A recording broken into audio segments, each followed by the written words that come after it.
Christmas Eve at the Morrison house in Westchester was always a production. Mom went all out, 12-foot tree in the foyer, professionally decorated, catered appetizers from Manhattan, champagne flowing from the moment guests arrived at 6 p.m. I'd driven up from Brooklyn that afternoon, hitting traffic on the Hutchinson Parkway for 90 minutes. My phone kept buzzing with Slack messages. Our engineering team was doing a late-night deployment. Our sales team had just closed a $3.2 million contract with a healthcare network, and our CFO needed approval on Q1 budget allocations.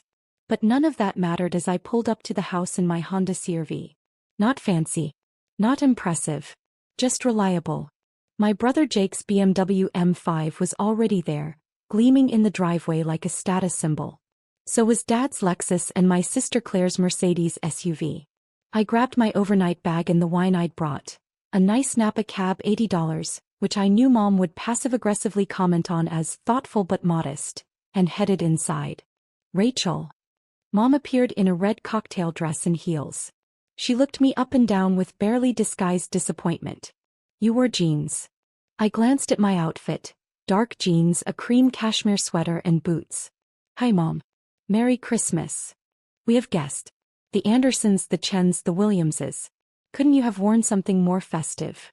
I'm festive. I'm here, aren't I? She sighed and took my wine. Well, come say hello to everyone. Your brother just got a promotion. Of course he did. The living room was crowded with family and friends. Dad held court by the fireplace, discussing his latest real estate development, luxury condos in Manhattan. Claire and her husband Brad were showing off photos of their new house in Connecticut. And Jake stood by the bar, surrounded by admirers, explaining his recent promotion to Senior Vice President of Sales at MedCore Solutions.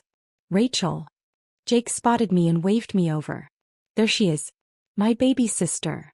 I was 34. He was 37. But he'd been calling me baby sister my entire life, usually right before dismissing something I'd said. Hi Jake. Congratulations on the promotion. Thanks. It's been a great year.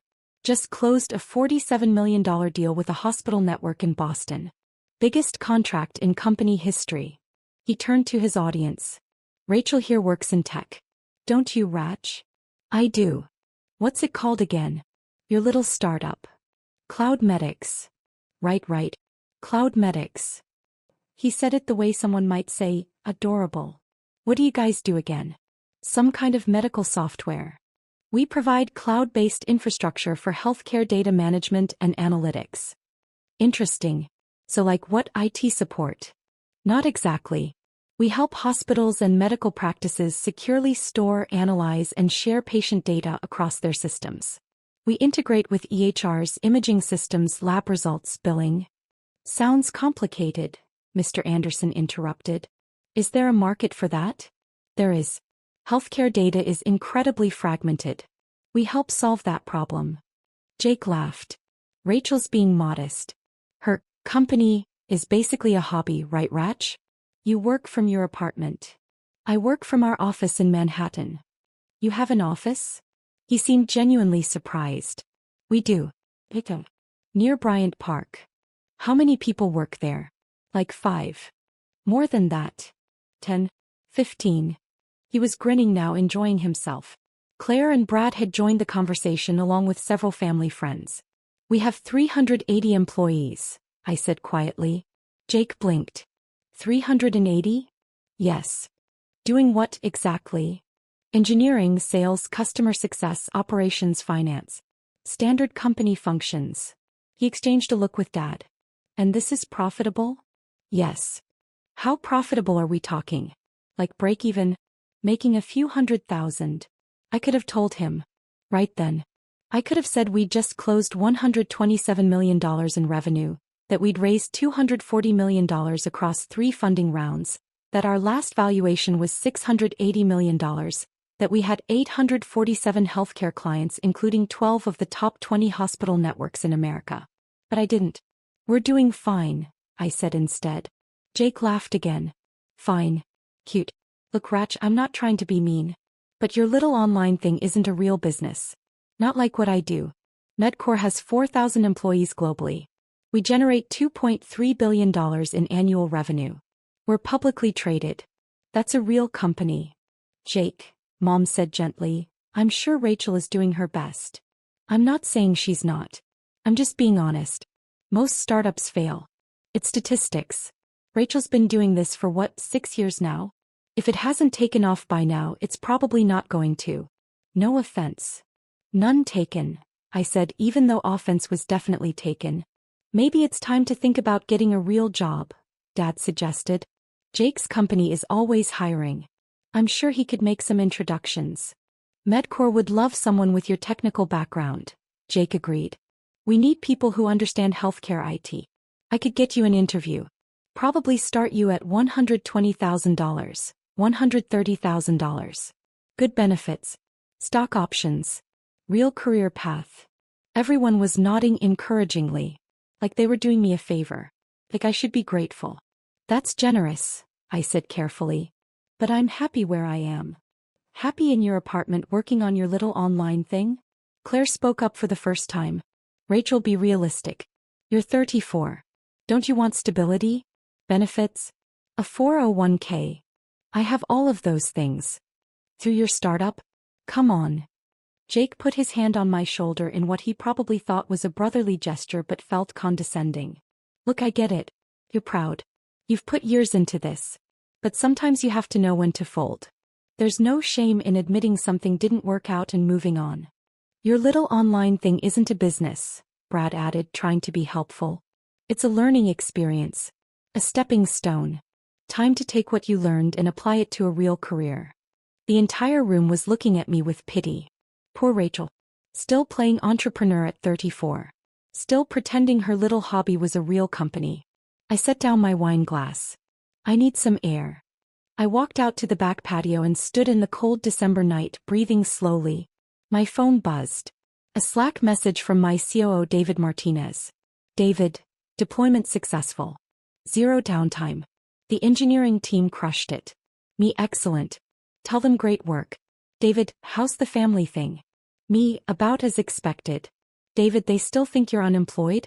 Me, they think I'm running a hobby business from my apartment. David, incredible. When are you going to tell them? Me, I'm not.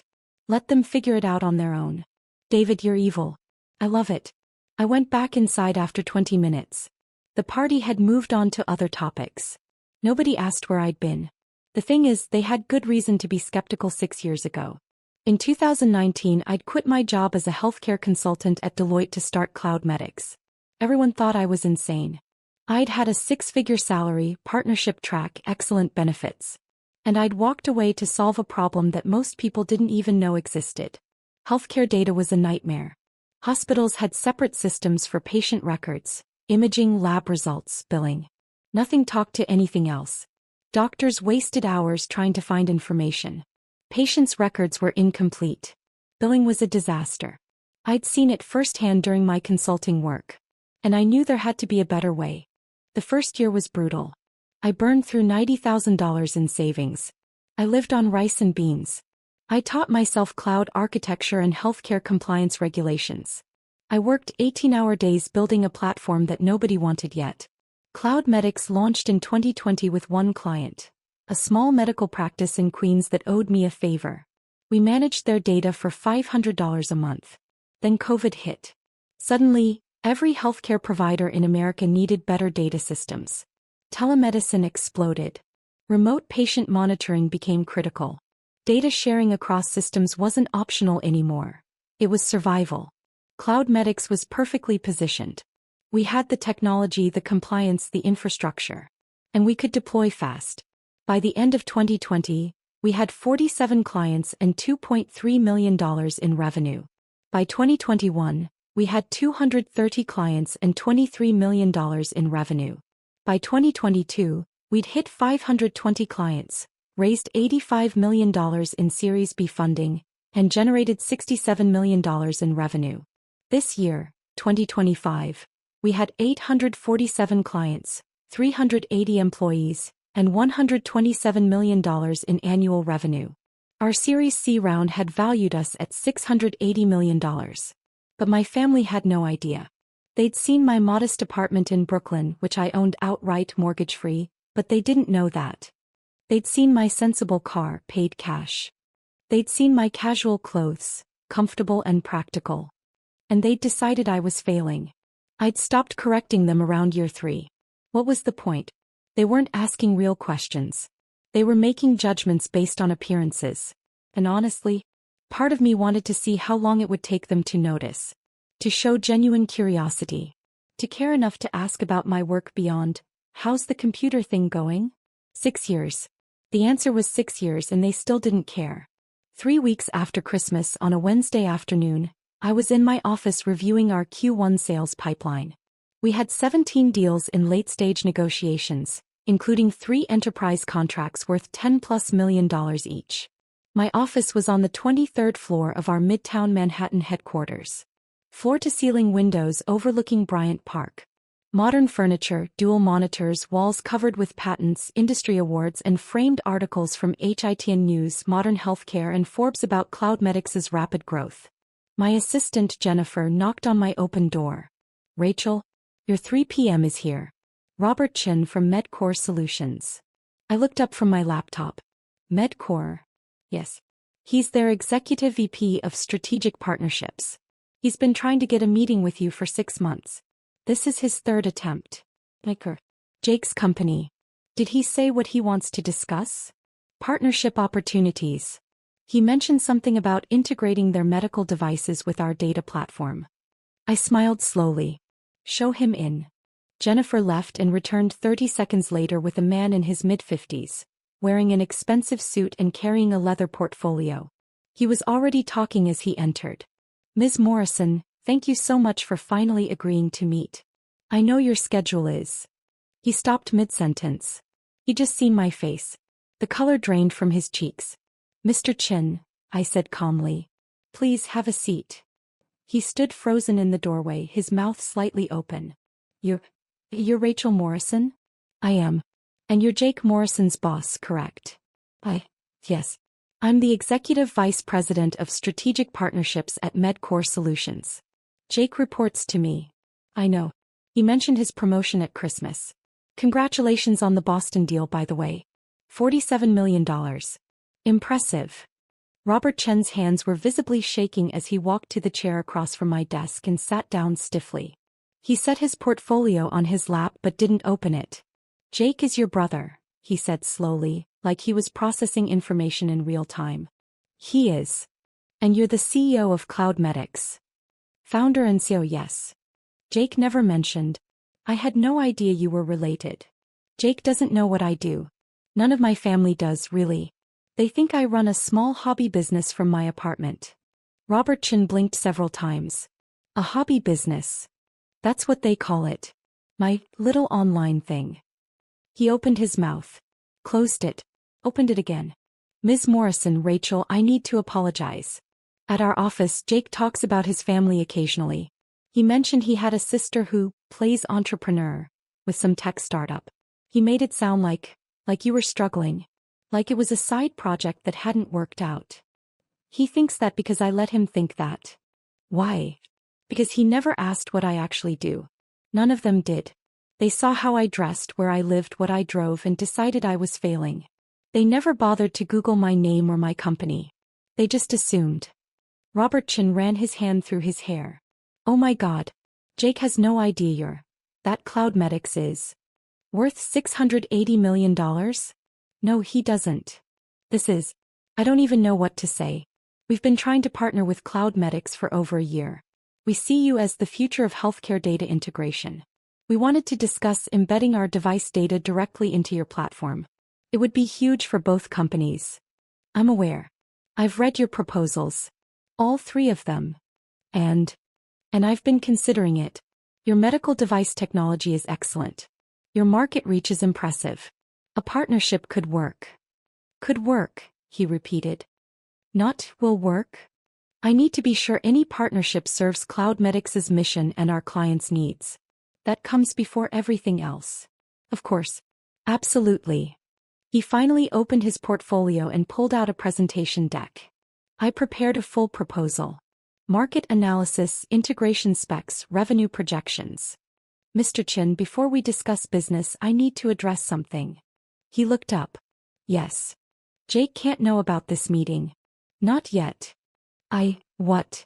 I don't want him to find out I'm the CEO of Cloudmedics from you. He'll find out eventually, but on my timeline, not yours. Rachel, with all due respect, Jake is one of my senior VPs. If we're going to partner with Cloudmedics, he'll need to know. He'll be involved in the integration planning. Then we won't partner. He stared at me. You're serious? Completely serious. My relationship with my family is complicated. I'm not ready for them to know what I've built. Not yet. That's a deal breaker for Medcore, I understand. But those are my terms.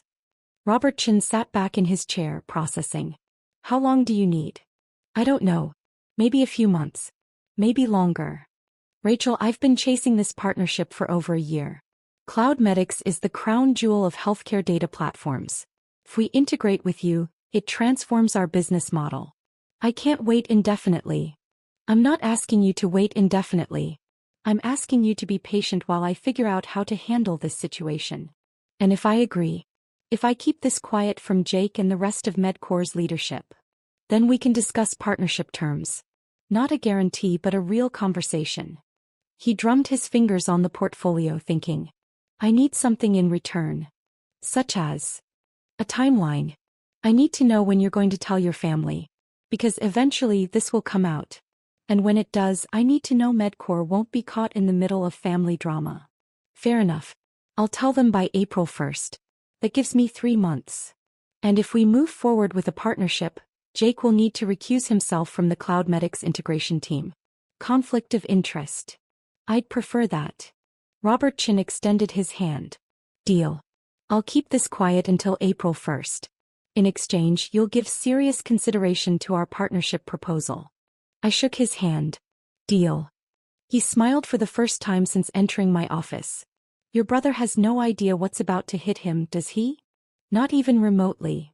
Can I ask why you've kept this secret for so long? I leaned back in my chair.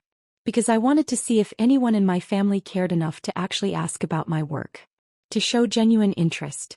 To look beyond appearances. They didn't.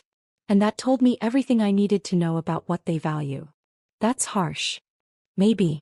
But I spent 6 years building this company while my family assumed I was failing. I learned to succeed without their belief, their support, their validation. That changes you. I imagine it does. He stood up. I'll send over our updated proposal by Friday. Take your time reviewing it. And Rachel, for what it's worth, Jake talks about you more than you might think. He worries about you. He worries about me embarrassing the family. That's different from caring about me. Robert Chin nodded slowly. You might be right about that. I'll be in touch. After he left, I sat in my office watching the sun set over Bryant Park. My phone rang. Jake. I let it go to voicemail.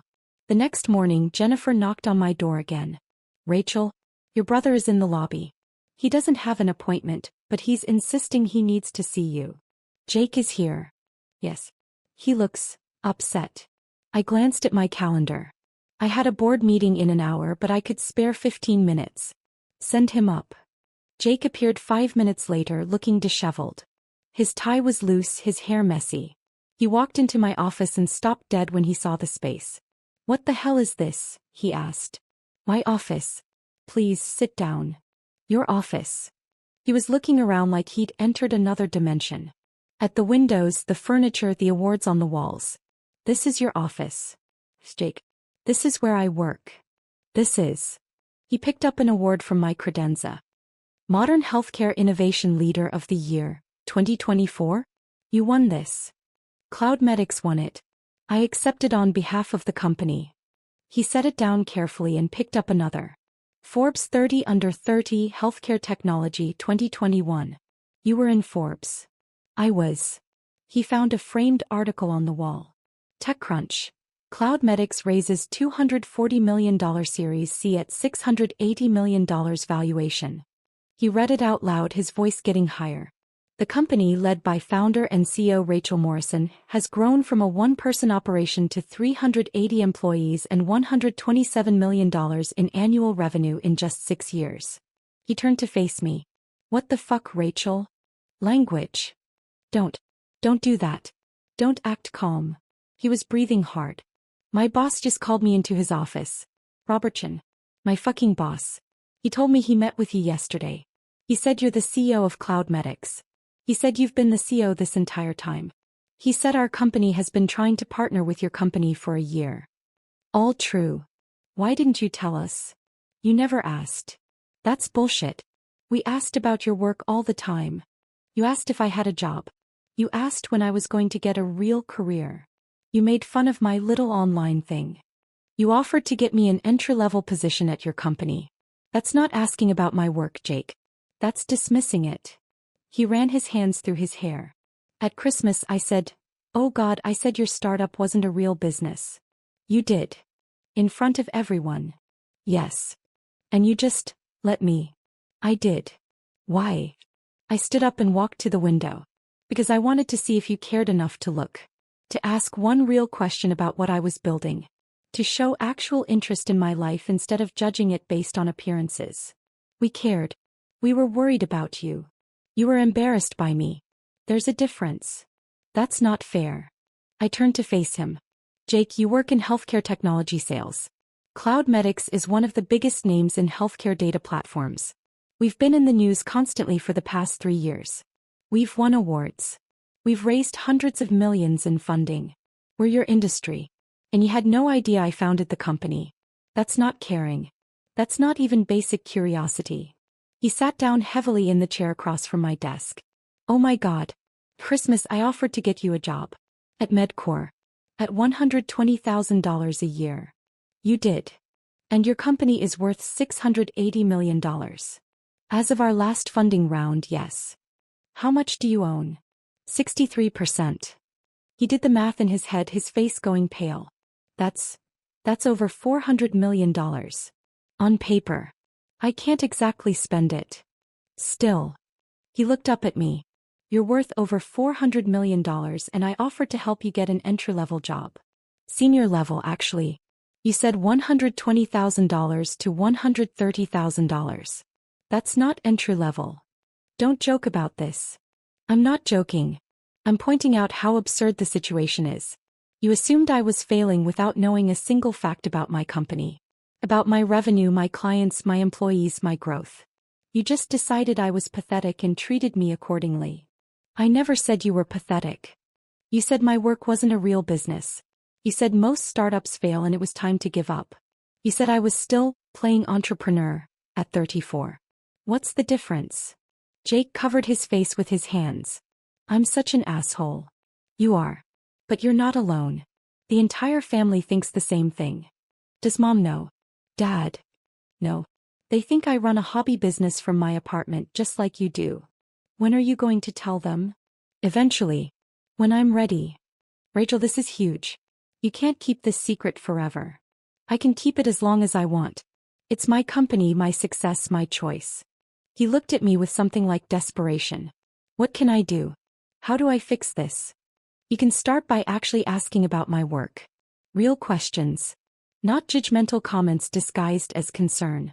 Questions that show genuine interest in what I'm building and why it matters. Hey, yes. He took a breath. Tell me about CloudMedics. What do you do? How does it work? I spent the next 45 minutes explaining my company to my brother. For the first time in 6 years he actually listened. He asked questions. Real questions about our technology, our business model, our clients, our growth strategy. By the end he was shaking his head in disbelief. You built all of this. By yourself. While we all thought you were failing. I had help. Great employees, supportive investors, early clients who took a chance. But yeah, I built it. I'm so sorry, Rachel. For Christmas, for all of it. I should have believed in you. You should have been curious about me. Belief without knowledge is just blind faith. Fair point. He stood up. Can I tell you something? Go ahead. Robert Chin. My boss, he's been obsessed with partnering with CloudMedics for over a year. He brings it up in every leadership meeting. We need to integrate with CloudMedics. They're the future of healthcare data. I had no idea he was talking about your company. I had no idea my little sister was the CEO he couldn't stop talking about. How does that feel? Honestly, surreal. And humbling. And like I've been the world's biggest idiot for 6 years. Only 6 years. I'd say it's been longer than that. He laughed a real laugh. You're going to hold this over me forever, aren't you? Absolutely. I deserve it. He walked to the door then paused. Are you going to partner with Medcore? I'm considering it. Your technology is good. But I need to make sure any partnership serves my clients first. Of course. That makes sense. He hesitated. For what it's worth, I'm proud of you. I should have said that years ago. I'm proud of you. Thanks, Jake. When are you going to tell Mom and Dad? Soon. Maybe at Easter. I haven't decided. They're going to lose their minds. I know. After he left, I sat in my office for a long time processing. My phone buzzed. A text from David, David, how'd it go with Jake? Me, about as expected. He's in shock. David, is he going to tell your family? Me, I asked him not to. We'll see if he can keep his mouth shut. David, $20 says he tells everyone within 48 hours. Me, deal.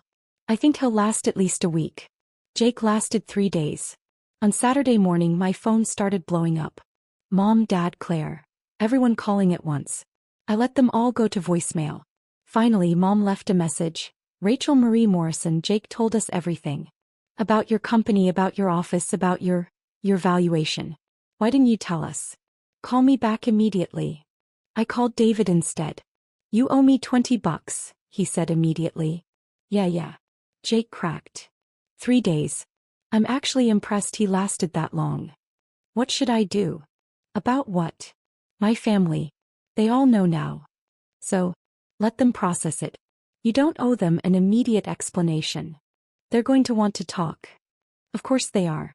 But that doesn't mean you have to drop everything to make them feel better about underestimating you for 6 years. Take your time. He was right. I spent the weekend ignoring calls and texts. By Monday I had 43 voicemails. On Tuesday I finally texted the family group chat. Me. I'm aware Jake told you about Cloud Medics. I'll come to Sunday dinner to discuss. Until then, please give me space. Sunday dinner at my parents' house was the most awkward meal of my life. Everyone was there. Mom, Dad, Jake, Claire and Brad. All sitting around the dining table staring at me like I was a stranger. So, Dad said after 20 minutes of painful small talk. Cloud Medics. Yes.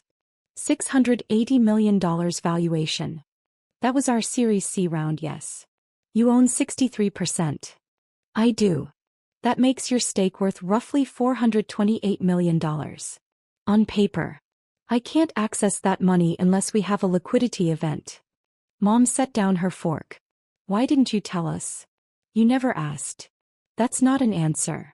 It's the only answer I have, Mom. For 6 years I talked about my company at every family gathering. And every time you dismissed it. You called it a hobby. You suggested I get a real job. You compared me unfavorably to Jake and Claire. You never once asked what I was actually building. Because you lived in a tiny apartment. Claire interjected. You drove an old car. You dressed like a college student. How were we supposed to know you were successful? By asking. By showing curiosity. By caring enough to look beyond appearances. Dad shook his head. This feels like a test we didn't know we were taking. It wasn't a test. It was just life. My life. And you weren't interested in it. That's not fair, Mom said. We love you. We've always loved you. You loved the version of me you wanted me to be. You didn't love, or even try to understand, the person I actually was. Jake spoke up. She's right. I offered to get her an entry-level job at Medcore. At Christmas. In front of everyone. Like I was doing her a favor.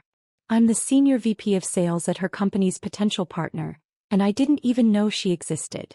That's different, Dad said. How? Jake works in medical devices, not healthcare data. It's a different sector. Dad, Cloud Medics is in every major healthcare trade publication. We've been featured in Forbes, TechCrunch, Modern Healthcare.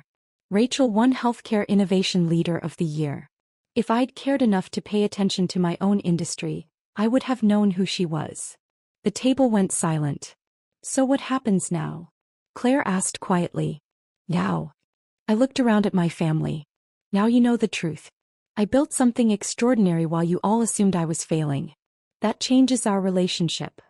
How? Mom asked. I don't know yet. I need time to figure out how to be part of this family now that you know who I actually am. We've always known who you are, Dad protested. No, you didn't. You knew who you assumed I was. Those are very different things. 6 months later, CloudMedix partnered with MedCore Solutions on a landmark integration project worth $85 million over 5 years. Robert Chin led the negotiations.